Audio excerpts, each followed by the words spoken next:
જય સ્વામિનારાયણ. સહજાનંદ વિદ્યાલયના video lecture શિક્ષણમાં આપ સર્વ વિદ્યાર્થી મિત્રોનું હાર્દિક સ્વાગત છે. ધોરણ 12 રસાયણ વિજ્ઞાન પ્રકરણ 2 દ્રાવણ.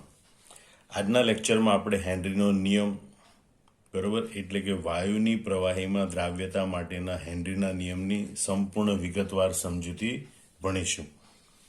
હેનરીના નિયમમાં તમારે આટલી બાબતો ભણવાની રહેશે કે હેનરીના નિયમના જુદા જુદા વિધાનો ભણવાના, બરાબર. હેનરીના નિયમનું ગણિતિક સૂત્ર ભણવાનું, હેનરીના નિયમનો આલેખ ભણવાનો, આલેખ પરથી હેનરીનો અચળાંક KH અને તાપમાન વચ્ચેનો સંબંધ સમજવાનો, હેનરીના નિયમની ઉપયોગિતા અને છેલ્લે હેનરીના નિયમની મર્યાદા. આટલા તબક્કામાં આપણે હેનરીના નિયમનો અભ્યાસ કરીશું.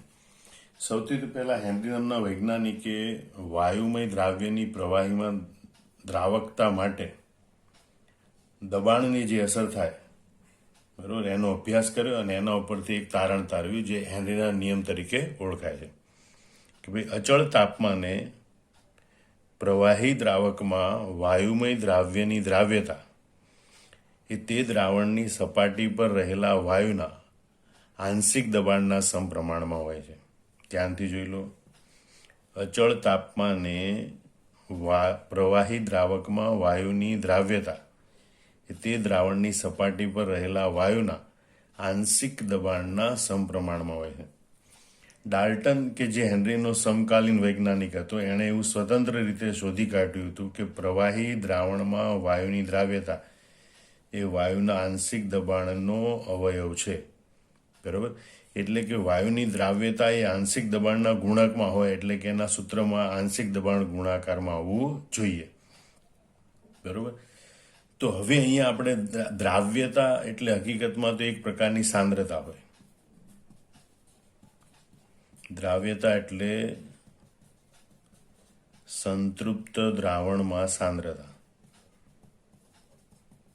સાંદ્રતા જુદા જુદા અનેક એકમોમાં માપી શકીએ છીએ આપણે, પરંતુ અહીંયા આપણે હવે સાંદ્રતા મોલ અંશ એકમમાં લેવાની છે.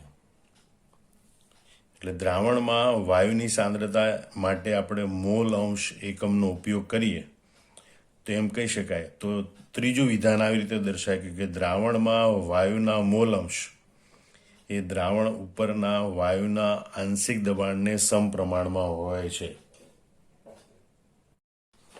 એને આપણે આવી રીતે સમજવાનો પ્રયત્ન કરીએ. ઠંડા પીણાની બોટલ છે એમાં કાર્બન ડાયોક્સાઇડ વાયુ ઓગળેલો હોય છે.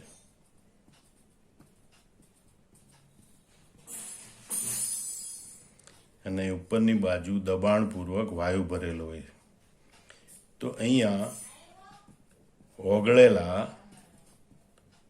CO2 ના મોલ અંશ એ આ ઉપરની બાજુ જે વાયુ હોય એ વાયુ કલામાં CO2 નું જે આંશિક દબાણ હોય એના સમપ્રમાણમાં હોય. અહીંયા જે દ્રાવ્ય પદાર્થ કાર્બન ડાયોક્સાઇડ ઓગળેલો છે એની સાંદ્રતા મોલ અંશમાં લઈએ તો ઓગળેલા કાર્બન ડાયોક્સાઇડના મોલ અંશ એટલે કે મોલ અંશમાં સાંદ્રતા એ આ સપાટી ઉપર જે વાયુ મિશ્રણ છે એ વાયુ મિશ્રણમાં રહેલા કાર્બન ડાયોક્સાઇડના આંશિક દબાણના સમપ્રમાણમાં હોય. એટલે CO2 ના મોલ અંશ એ CO2 ના આંશિક દબાણના સમપ્રમાણમાં હોય એમ આપણે ગણી શકીએ ત્રીજા વિધાન પ્રમાણે. ફરીથી જોઈ લો. દ્રાવણમાંના વાયુના મોલ અંશનો ઉપયોગ આપણે માપન તરીકે કરીએ એટલે કે સાંદ્રતાનો એકમ આપણે મોલ અંશ લઈએ તો એમ કહી શકાય કે દ્રાવણમાંના એટલે કે દ્રાવણમાં ઓગળેલા વાયુના મોલ અંશ એ દ્રાવણ ઉપર રહેલા તે વાયુના આંશિક દબાણને સમપ્રમાણમાં હોય છે. હવે એની ઉપરથી ગાણિતિક સૂત્ર આપણે આવી રીતે તારવી શકીએ. ધ્યાનથી જુઓ. હેનરીના નિયમનું ખૂબ જ સામાન્ય રીતે વપરાતું સ્વરૂપ બરોબર એ આવી રીતે નિવેદિત કરી શકાય કે ભાઈ બાષ્પકલામાં વાયુનું આંશિક દબાણ એ દ્રાવણમાં ઓગળેલા વાયુના મોલ અંશના સમપ્રમાણમાં. ઊંધું કરી નાખ્યું. પહેલા વિધાનમાં આપણે એમ કીધું હતું કે ઓગળેલા વાયુના મોલ અંશ એ વાયુના આંશિક દબાણના સમપ્રમાણમાં. હવે એમ કીધું કે ભાઈ બાષ્પકલામાં વાયુનું આંશિક દબાણ પી એ ઓગળેલા વાયુના મોલ અંશ એક્સ એના સમપ્રમાણમાં હોય છે, એટલે કે પી ચલે છે એક્સ, એમ કહેવાનો મતલબ છે. અને આ આપણને ગણિતિક સૂત્ર આપે છે આ વિધાન. એટલે અહીંયા આ વિધાનને ઉલટાવીને કીધેલું છે. બરોબર, ધ્યાનથી જુઓ કે ભાઈ અહીંયા એમ કીધું કે ભાઈ મોલ અંશ એ આંશિક દબાણને સમપ્રમાણમાં, એમ કીધું છે કે આંશિક દબાણ એ મોલ અંશને સમપ્રમાણમાં હોય. એટલે બાષ્પ કલામાં વાયુનું આંશિક દબાણ એ દ્રાવણમાં ઓગળેલા તે વાયુના મોલ અંશના સમપ્રમાણે એને નીચે મુજબ અભિવ્યક્ત કરી શકાય. એટલે કે એને ગણિતિક રીતે આ પ્રમાણે દર્શાવી શકાય. આમ તો પહેલા તબક્કે એમ કહેવાય કે આંશિક દબાણ પી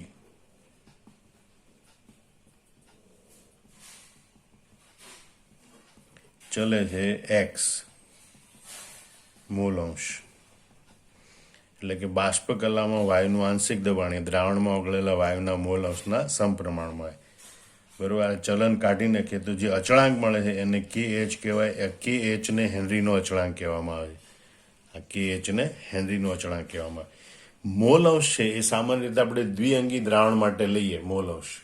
બરોબર, તો N2/N1 + N2 એટલે કે દ્રાવ્યના મોલ છેદમાં દ્રાવકના મોલ વત્તા દ્રાવ્યના મોલ, આ રીતે.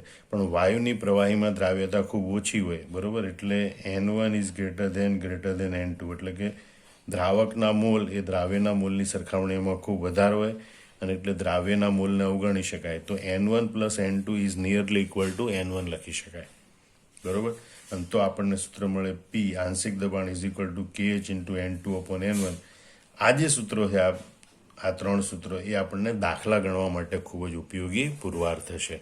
બરોબર, તો આ જે હતું એ આ હેનરીના નિયમનું ગણિતિક સ્વરૂપ છે. હવે આપણે આલેખની વાત કરીએ કે અહીં આપણી પાસે સૂત્ર આ રીતે છે કે પી = KH × X. બરોબર, એટલે વાયુનું આંશિક દબાણ વિરુદ્ધ દ્રાવણમાં ઓગળેલા તે વાયુના મોલ અંશ, એટલે કે પી ચલે છે એક્સનો આપણે આલેખ દોરી શકીએ. બરોબર, તો જો આપણે વાયુના આંશિક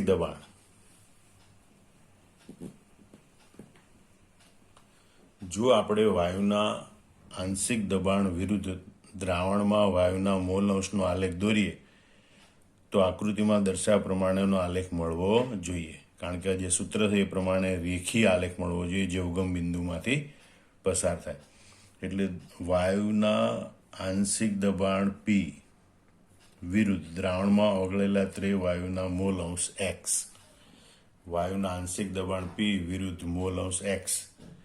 બરોબર, એનો આલેખ દોરીએ તો આપણને આકૃતિમાં દર્શાવ્યા પ્રમાણેનો મળવો જોઈએ.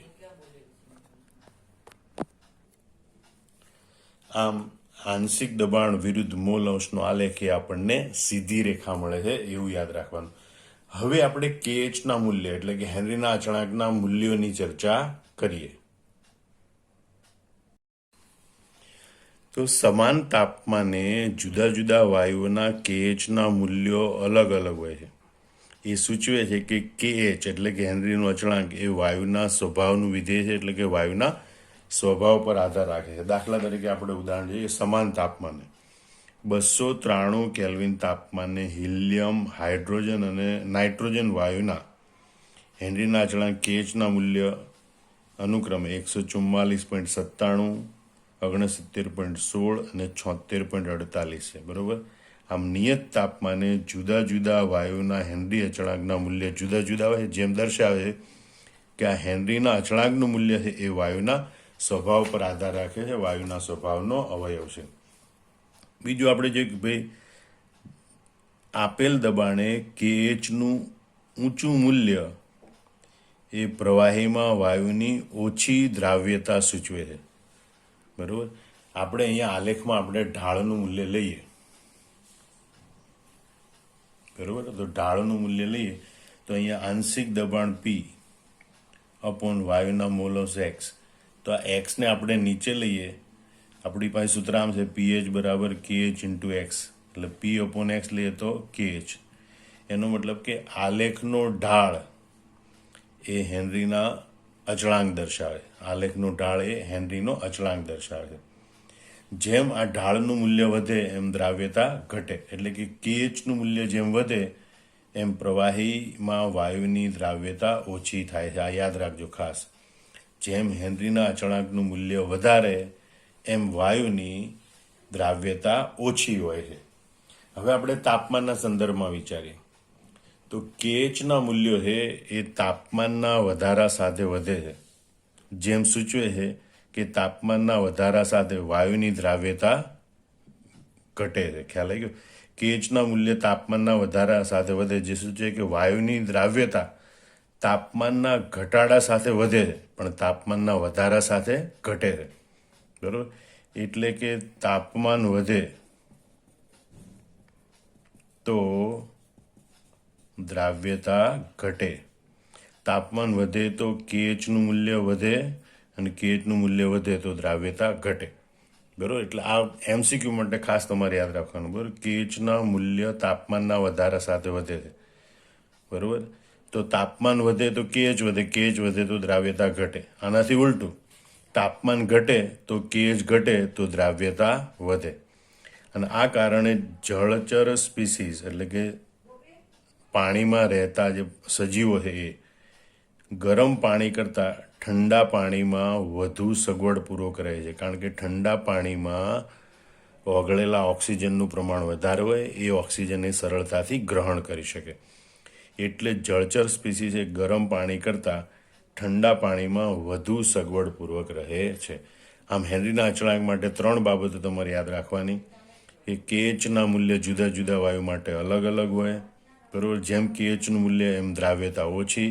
તાપમાનના વધારા સાથે કેએચનું મૂલ્ય વધે તો દ્રાવ્યતા ઘટે, જે તમે આ કોષ્ટક ઉપરથી પણ જોઈ શકો. દાખલા કે નાઇટ્રોજન છે 293 કેલ્વિન તાપમાને, કેએચનું મૂલ્ય 76.48 છે પણ 303 કેલ્વિન તાપમાને. તાપમાન વધે છે તો અહીં હેનરીના અચળાંકનું મૂલ્ય પણ વધે છે. પણ હેનરીના અચળાંકનું મૂલ્ય વધે તો દ્રાવ્યતા ઘટે. આમ 293 કેલ્વિન તાપમાન કરતાં 303 કેલ્વિન તાપમાને નાઇટ્રોજન વાયુની દ્રાવ્યતા ઓછી હોય છે. હવે આપણે જોઈએ હેનરીના નિયમની ઉપયોગિતા. બરાબર? આ પ્રશ્ન આપણને અલગ પણ પૂછી શકે, હેનરીના નિયમની ઉપયોગિતા સમજાવો. હેનરીના નિયમના ઘણા ઉપયોગો ઉદ્યોગોમાં થાય છે, તેમજ કેટલીક જીવશાસ્ત્રીય પરિઘટનાઓ એ આ હેનરીના નિયમના મદદથી આપણે સમજાવી શકીએ છીએ. હળવા પીણા, સોફ્ટ ડ્રિંક જેને કહીએ, અને સોડા વોટર, એમાં કાર્બન ડાયોક્સાઇડની સાંદ્રતા વધારવા માટે બોટલને ખૂબ ઊંચા દબાણે ભરી અને પછી એને ઊંચા દબાણ હેઠળ બંધ કરી દેવામાં આવે છે, જેથી કાર્બન ડાયોક્સાઇડની દ્રાવ્યતા સોફ્ટ ડ્રિંકમાં વધે અને સારા એવા પ્રમાણમાં હાઇડ્રોજનેટેડ અથવા તો કાર્બોનેટયુક્ત સોડા વોટર બનાવી શકાય છે. એટલે હળવા પીણા અને સોડા વોટરમાં CO2ની સાંદ્રતા વધારવા માટે બોટલને ઊંચા દબાણ હેઠળ બંધ કરવામાં આવે છે. હેનરીના નિયમનું બીજું મહત્વ જોઈએ કે જે આપણને જૈવશાસ્ત્રીય રીતે ઘણું મહત્વનું છે. સ્કુબા મરજીવા એટલે કે સ્કુબા ડાઈવર જે અંતરજલમાં, બરાબર, એટલે કે પાણીની નીચેના ભાગમાં જાય છે અને ઊંચા દબાણે જ્યારે શ્વસન કરે છે ત્યારે ઓગળેલા વાયુની ઊંચી સાંદ્રતા સાથે મેળ પાડવો પડે છે. બરાબર? જ્યારે સ્કુબા ડાઈવર છે એ પાણીની અંદર ડૂબકી મારે અને ઊંડા પાણીમાં જાય ત્યારે ઊંડા પાણીમાં દબાણ ખૂબ ઊંચું હોય, એ ઊંચા દબાણે શ્વસન કરે અને ત્યારે ઓગળેલા વાયુઓની ઊંચી સાંદ્રતા સાથે એને મેળ પાડવો પડે છે. દબાણનો વધારો છે એ લોહીમાં વાતાવરણીય વાયુઓની દ્રાવ્યતા વધારે છે. બરાબર? એટલે જ્યારે મરજીવા સપાટી પર આવે ત્યારે દબાણ ધીમે ધીમે ઘટે છે અને આ ઓગળેલા વાયુઓને મુક્ત કરે છે. એટલે વાતાવરણીય વાયુઓની દ્રાવ્યતા વધારે હોય એટલે વાતાવરણમાં રહેલા ઓક્સિજનની સાથે સાથે નાઇટ્રોજન પણ લોહીમાં ભળે અને જ્યારે મરજીવા સપાટી પર આવે ત્યારે દબાણ ધીમે ધીમે ઘટે એટલે ઓગળેલા વાયુ એટલે કે ઓક્સિજન, નાઇટ્રોજન પણ મુક્ત થાય. બરાબર? એમાં જે લોહીમાં નાઇટ્રોજન વાયુ મુક્ત થાય તો એ નાઇટ્રોજન વાયુ પરપોટા પેદા કરે. કારણ કે પહેલાં ઊંડાઈએ દબાણ વધારે હતું એટલે ઓક્સિજનની સાથે સાથે નાઇટ્રોજન પણ લોહીની સાથે ભળ્યો ઊંચા દબાણને કારણે. ઓક્સિજન તો આપણી ચયાપચયની ક્રિયામાં વપરાઈ જાય, બરાબર. પણ જ્યારે મરજીવા સપાટી પર આવે, દબાણ ધીમે ધીમે ઘટે, ઓગળેલા વાયુ મુક્ત થાય, ત્યારે લોહીમાં રહેલો નાઇટ્રોજન વાયુ છે, બરાબર, એ પરપોટા ઉત્પન્ન કરે અને એના કારણે કેશનળીઓને બ્લોક કરે, બંધ કરે. અને આવી જે પરિસ્થિતિ ઊભા થાય એને વૈદ્યકીય રીતે બેન્ડ્સ તરીકે ઓળખવામાં આવે છે, જે પીડાકારી છે, જેના કારણે પીડા પણ થાય અને જીવનને માટે ભયરૂપ છે, એટલે કે એ લાંબા ગાળે મૃત્યુ પણ નિપજાવી શકે છે, બરાબર. ગંભીર પરિસ્થિતિ ઊભી થાય, કારણ કે સ્કુબા ડાઈવર ઊંડાઈએ ડૂબકી મારે ત્યારે વાતાવરણના બધા વાયુઓ એના લોહીમાં ભળે, ઓક્સિજન ચયાપચયની ક્રિયામાં વપરાય છે, પણ જે નાઇટ્રોજન છે એ છૂટો પડે ત્યારે પરપોટા ઉત્પન્ન કરે અને પરપોટાના કારણે કેશનળીઓ બ્લોક થાય. એને વૈદ્યકીય રીતે બેન્ડ્સ કહેવાય. અને આ બેન્ડ્સની જે ઘટના બને એ પીડાકારી અને જીવનને માટે ભયરૂપ હોય છે. તો આ બેન્ડ્સને દૂર રાખવા લોહીમાં નાઇટ્રોજનની ઊંચી સાંદ્રતાની વિષાલુ અસરોને પણ દૂર રાખવા માટે સ્કુબા મરજીવા છે એ હિલિયમ વડે મંદ કરેલી હવા ભરેલી ટાંકીઓનો ઉપયોગ કરે છે, બરાબર. એ નાઇટ્રોજન તો હોય, પણ નાઇટ્રોજન આપણે 78% હોય, એને બદલે 11.7% હિલિયમ, 56.2% નાઇટ્રોજન અને 32.1% ઓક્સિજન ધરાવતું વાયુઓનું મિશ્રણ છે, એવું મિશ્રણ ભરેલી ટાંકીઓનો સ્કુબા ડાઈવર ઉપયોગ કરે છે, જેથી આ બેન્ડ્સ છે એની બીમારીથી એને બચાવી શકાય, બરાબર. આમ ફરીથી એકવાર આખું જોઈ લો. સ્કુબા ડાઈવર એટલે કે સ્કુબા મરજીવા અંતરજલમાં એટલે કે દરિયામાં ઊંડે ડૂબકી મારે છે ત્યારે ઊંચા દબાણે શ્વસન કરે, ત્યારે ઓગળેલા વાયુઓ એની ઊંચી સાંદ્રતા સાથે એને મેળ પાડવો પડે છે. દબાણનો વધારો એ લોહીમાં વાતાવરણીય વાયુઓની દ્રાવ્યતા વધારે, ખાસ કરીને નાઇટ્રોજન, ઓક્સિજનની દ્રાવ્યતા વધારે. એ પૈકી ઓક્સિજન તો ચયાપચયની ક્રિયામાં વપરાય, પણ મરજીવા સપાટી પર આવે ત્યારે દબાણ ધીમે ધીમે ઘટે, આ ઓગળેલા વાયુઓને મુક્ત કરે અને લોહીમાં નાઇટ્રોજનના પરપોટા પેદા કરે. આ નાઇટ્રોજનના પરપોટા છે એ કેશ નળીઓને બંધ કરે અને વૈદ્યકીય રીતે આવી જે પરિસ્થિતિ ઊભી થાય એને બેન્ડ્સ કહેવાય, જે પીડાકારી અને જીવન માટે ભયરૂપ છે. પણ આવા બેન્ડ્સને દૂર રાખવા અને લોહીમાં નાઇટ્રોજનની ઊંચી સાંદ્રતાની ઝેરી અસર એટલે કે વિષાલુ અસરને પણ દૂર રાખવા માટે હવેથી સ્કુબા ડાઈવરો છે, સ્કુબા મરજીવા, એ હિલિયમ વડે મંદ કરેલી હવા ભરેલી ટાંકીનો ઉપયોગ કરવામાં આવે. આ હિલિયમ વડે મંદ કરેલી હવા છે એમાં વાયુનું સંગઠન આ પ્રમાણે હોય છે. આ ખાસ યાદ રાખવાનું, જે MCQમાં પૂછાય. 11.7% હિલિયમ, 56.2% નાઇટ્રોજન અને 32.1% ઓક્સિજન. હેનરીના નિયમનો ત્રીજો ઉપયોગ આપણે જોઈએ. વધુ ઊંચાઈએ ઓક્સિજનનું આંશિક દબાણ ભૂમિ સ્તર કરતાં ઘણું ઓછું હોય છે, અને એટલે ખૂબ ઊંચાઈ રહેતા લોકો અથવા તો પર્વતારોહકોના લોહીમાં અને પેશીઓમાં ઓક્સિજનની ઓછી સાંદ્રતા હોય છે, એટલે કે ઓક્સિજનની ઓછી સાંદ્રતા તરફ દોરી જાય છે. એનો મતલબ કે ઓક્સિજનનું આંશિક દબાણ ઓછું છે, એટલે ઓક્સિજન લોહીમાં ઓછો દ્રાવ્ય થાય, એના કારણે લોહીમાં અને પેશીઓમાં ઓક્સિજનનું પ્રમાણ ઓછું હોય, એટલે કે ઓક્સિજનની સાંદ્રતા ઓછી હોય. તો ઓક્સિજનની સાંદ્રતા ઓછી હોય એટલે કે ઓછો રક્ત ઓક્સિજન, બરાબર, ઓક્સિજનની માત્રા ઓછી હોય એવું લોહી ધરાવતા પર્વતારોહકો એના માટે નબળા બનવું, સ્પષ્ટ રીતે વિચારી નહીં શકવું, બરાબર, વગેરે જેવી બીમારીઓ માટે કારણભૂત બને છે. આવા ચિહ્નો છે એને એનોક્સિયા તરીકે ઓળખાતી બીમારીના છે, અને એટલે જ પર્વતારોહકો છે એ પોતાની સાથે ઓક્સિજનના બાટલા લઈ જાય છે, બરાબર. ફરીથી જોઈ લો. વધુ ઊંચાઈ ઓક્સિજનનું આંશિક દબાણ એ ભૂમિ સ્તર કરતાં ઓછું હોય, એટલે વધુ ઊંચાઈ રહેતા લોકો અથવા તો પર્વતારોહકો છે એના લોહીમાં અને પેશીઓમાં ઓક્સિજનની ઓછી સાંદ્રતા હોય, બરાબર. આવી ઓછી સાંદ્રતા, ઓક્સિજનની ઓછી સાંદ્રતા ધરાવતું રક્ત હોય, બરાબર, એ પર્વતારોહકો માટે નબળા બનવું અથવા તો સ્પષ્ટ રીતે વિચારી નહીં શકવું એના માટે કારણરૂપ બને છે. અને આવા જે ચિહ્નો ધરાવતી બીમારી છે એ એનોક્સિયા તરીકે ઓળખાય છે. હવે આપણે જોઈએ હેનરીના નિયમની મર્યાદાઓ કે ભાઈ હેનરીનો નિયમ અમુક ચોક્કસ પરિસ્થિતિઓમાં જ લાગુ પાડી છે કે કેટલીક ચોક્કસ પરિસ્થિતિઓમાં લાગુ પાડી શકાતો નથી. તો પહેલું છે કે ભાઈ ઊંચા તાપમાને અને નીચા દબાણે જે વાયુઓની વર્તણૂક આદર્શ હોય એવા વાયુમય દ્રવ્યો માટે જ આ નિયમ લાગુ પાડી શકાય છે. ફરીથી સાંભળી લો, ઊંચું તાપમાન અને નીચું દબાણ, જેને તમે આવી રીતે યાદ રાખશો. ઊંચું તાપમાન અને નીચું દબાણ.